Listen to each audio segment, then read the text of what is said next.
So, the 15th floor, the obstacle course. It's a whole thing. As you can see, I am outside at the moment, basically because it is the summer holidays, which means the children are off school, and that means I've got to do my daddy duties, and that includes going outside when it's a nice sunny day. So that's what I'm doing today. Hopefully this will be quite a quick update though, because it was a bit of a strange one. So this floor, in summary, it's just you take 3 steps, you get teleported somewhere. You take 3 more steps, there's a trap. You take 3 more steps, I don't know, like there's a monster that appears. It's just absolute insanity and carnage. And basically we spent the better part of 2 sessions as a party just completely separated in different parts of the floor, trying to get back together, encountering different things along the way. I'm not going to do a blow by blow of everything because it's just it would take forever to do it, honestly. But the key takeaways were this. So we arrived on the 15th floor, and immediately upon arriving we hear this kind of voiceover, this announcer coming in saying like, welcome to the obstacle course, leave your magic items here in this container, you're not going to need them. We of course ignored that instruction, and we had an opportunity to meet 2 new members of the party. So as I mentioned in the last session, we lost a couple of people last time, so we got 2 new people joining us on this floor, and just to show how dangerous this level was going to be, those 2 new people came with a bunch of NPCs. They're like, this is your party, you've made it to the floor, and they just immediately, one of them gets blown up with a fireball, the other one gets teleported away, and it's like, oh yes, this is serious now, this is a very dangerous floor. So who were these characters exactly? Well, one of them was a Circle of Wildfire druid, a human, I believe. Her name is Ember, and canonically in the game she is the sister of Lantix, who used to be a wizard that was with the party, always running away, and she's looking for him. And as it happens, we have our party, and none of the people in the party have ever actually met Lantix, but we do have his spellbook for various reasons. And so of course she's like, well, I'm going to stick with you then, try and figure out what's going on. She is playing the character kind of a pacifist character, a little bit unsure about who we are and what we're doing exactly, just really here to find information about her brother. So we'll see how it settles down and see how she settles in. Obviously the bar is quite high on this guy because the player who made this character, Ember, he's the one that's already made 2 of the best characters in the game so far, Bolin and Mama Leota. So he's set the bar very high for himself, so we'll see if he can kind of match it. The other guy, however, jury is not out on that one. We have the character Faustus, who is an Owlin, reborn Owlin warlock.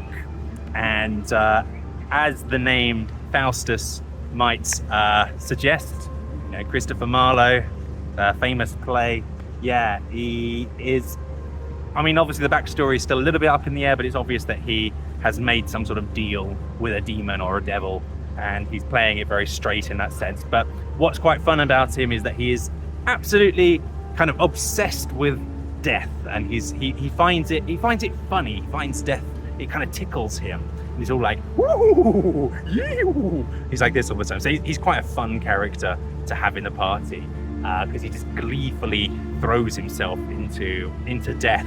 I guess because he's collecting souls or something. I'm not exactly sure what the bargain is with his patron, but it's something along those lines. And then the rest of the party join, and by rest of us, of course, I just basically mean myself, Shield, and our dragon-born artificer, Auric.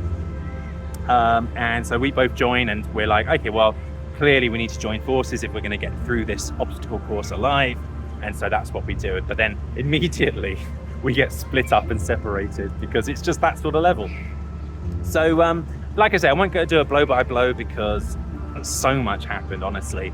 But some of the highlights of the floor were I got separated from the group, and I ended up in a room where there was one of these portals to another part of the dungeon. And I also found in this same room there's like a man who's sitting just writing, feverishly writing away, massive stack of paper beside him, and he's kind of chronicling something. And what he's doing is he's waxing lyrical about the wonders of Nether Skull, how wonderful Nether Skull is, how brilliant he is. It's kind of a history of how brilliant this Nether Skull character is.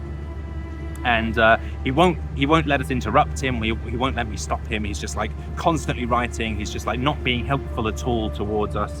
And so I just kind of leave him alone. I'm just like, all right, fine. You know, you do you, mate. And so instead I kind of move into a nearby room. I find a very large blocked door made of like mithril. It's really obviously quite an important door, and there's kind of a skull shape carved on the outside of it. I'm like, hello, this looks like an important room. So I just misty step inside the room on the other side. Turns out this room has a giant death tyrant inside, like an undead lich beholder. Oh dear, that was a catastrophic mistake. So yeah, I'm in a room on my own with a death tyrant, and I'm like, okay, well, I'm gonna die clearly because this is like a CR13 monster or something. But luckily, say what you like about Shield, he is an idiot, but he does have high charisma, and so he basically just started lying through his teeth, and he was like, yes, I wish to file a complaint. It looks like you're in charge here, sir. I want to file a complaint about this place. And the Death Tyrant is just like so confused by this. He's like, okay, go on before I blast you. And I'm like, yes, I just found some man in the next room over writing what I can only describe as scurrilous propaganda against someone called Nether Skull. He's being incredibly rude, and he's writing how terrible he is. I believe he said, and I quote, Nether Skull smells of poo-poo, and he is very weak and pathetic.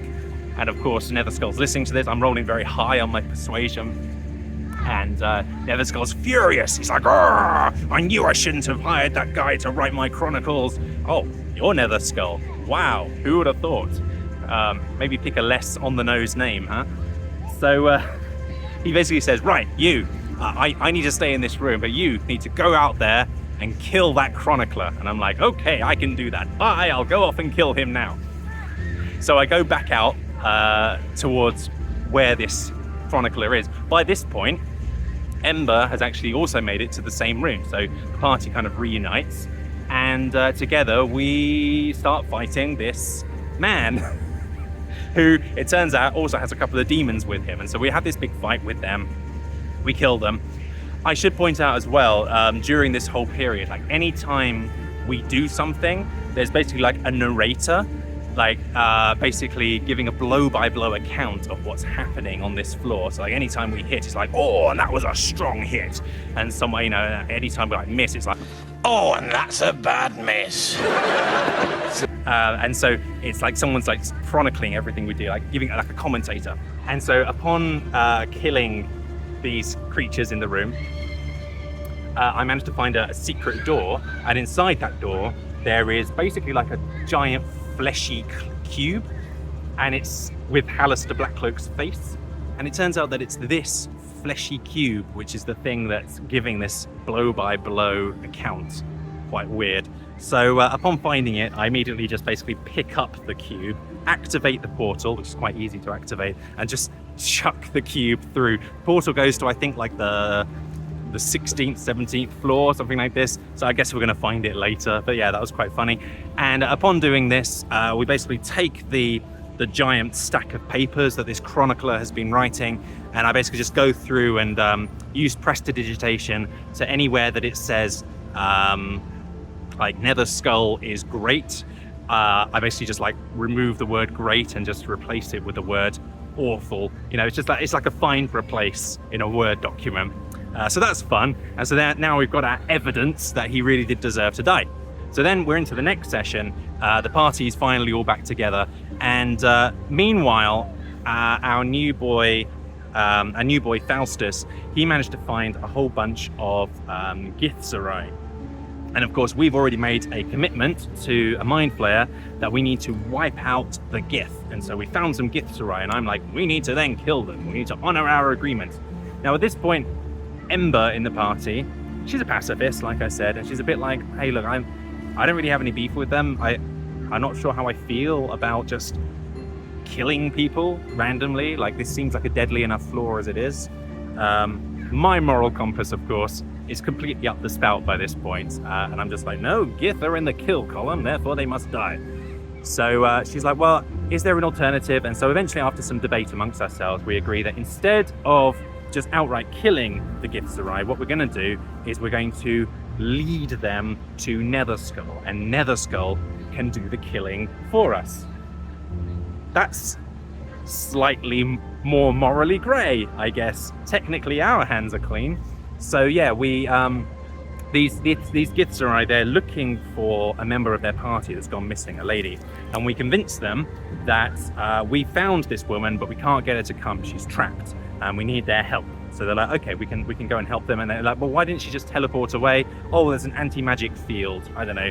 We roll very well on persuasion. They come with us. So we're leading them all back with us towards this room with the Death Tyrant. We go inside, there's a bunch of Githzerai with us. We walk inside, we've got the evidence in our hands of how terrible that Chronicler was. We've killed the Chronicler.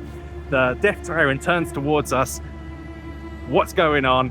So obviously I have no idea what this Githzerai woman is supposed to look like, the one that's gone missing. So what I do is, as soon as the door opens, I cast Minor Illusion, and I basically make an image of a Githzerai, like the ones that we're walking with, slightly more feminine shape, with her back turned towards us, and I make her kind of in the half shadows inside. And of course, the doors open, so they take one look at her, they're like, oh my gosh, there she is, and they run inside. And then there's the Death Tyrant looking at us like, who are you? And just immediately we start fighting. So I should point out that we're in the next session now.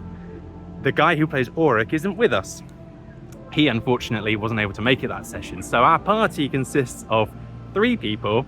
We are 2 warlocks and we are a druid. Not exactly the tankiest of parties. Not very much healing either, other than the druid has a little bit.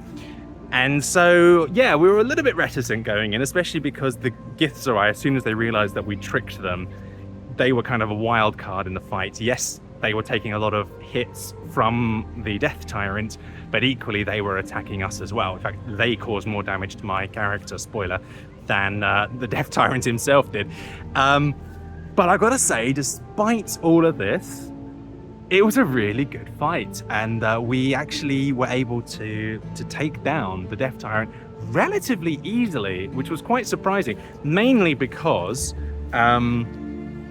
the character Faustus, he is immune to fear, and he is either resistant or immune, I can't remember, to necrotic damage. So like half of the Death Tyrant's eye beams did nothing on him. So he's just like, woo, every time he gets like hit by one. So he's out in the open, kind of drawing the aggro from this Death Tyrant. And the rest of us are just kind of like hiding behind pillars and like taking out pot shots every now and again. And it went really well. We took down this creature. After just a few fights, the Githzerai like bamfed away because they got like teleportation innately. And yeah, we took down the Death Tyrant. Very exciting times. And then after this, basically we found an area with like lots of lava in it, inside the Death Tyrant's chamber. We were like, well, how do we get across this kind of cavern? And we kind of did a little bit of shenanigans because we've got the portable hole, which is full of water. I don't need to breathe, but we've got a Cloak of the Manta Ray in our inventory, so we give that to Ember.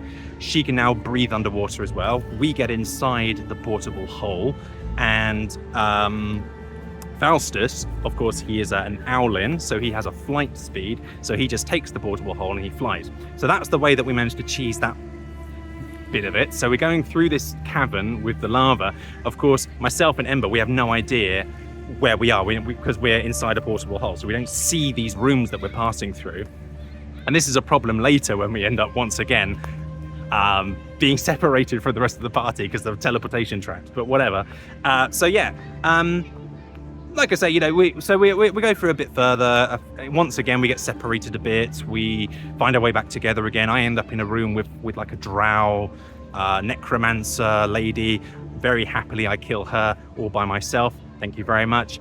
And yeah, the session ended with the party just managing to get back together, more or less. Faustus and Shield have found each other, and we've seen Ember. She's on like a bridge going across the lava. She's standing on the bridge, and we're on kind of like a viewing platform looking out over the lava. So we see her. However, on this viewing platform where we are, there is like a large portal, a portal with like kind of puzzle pieces. And just for the lols, we're like, well, let's see if we can activate this portal, figure out how it works. So we just randomly pick a puzzle piece, and the DM makes us roll a D100, and he also rolls a D100, and if the numbers match, then the portal will open, but the numbers do not match. And so what happens is we end up summoning a white dragon. And that's where the session ended. So our next session is going to start with us fighting over lava with a white dragon. Lovely, lovely, lovely. And the moment that it happened, like a light bulb went off in my head, because our DM has often told us that this level, this obstacle course, is one of his favorite levels in the entire Dungeon of the Mad Mage. He loves it because he loves chaos, he loves crazy things happening, and so he just really enjoys the frivolity of it all. But he also has this anecdote that he rolls out quite regularly about this one time that he was playing this campaign with someone, and he said this one player character, he ended up swimming across lava, summoning a white dragon, ran away, and somehow was able to survive. And he says it's one of his favorite like anecdotes that he tells from D&D. And as soon as we summoned this white dragon next to this lava, I was like, this is where that happened, huh? Okay, right. Let's see if we survive, huh? So, yeah, it's gonna be fun. I'm maybe expecting more character deaths next session, we'll see. But in the meantime, this has been all for now. Thank you for joining me in this recount. Sorry that the production values aren't as high maybe as they normally are. Hope you've enjoyed the outside views nevertheless. And yeah, for more content like this, please do subscribe to my channel, and I'm going to update you once again in a couple of weeks when hopefully the party will still be alive. Otherwise, the video is going to be about 2 seconds long and it'll just say, so we had a TPK. Hopefully that doesn't happen. Take care.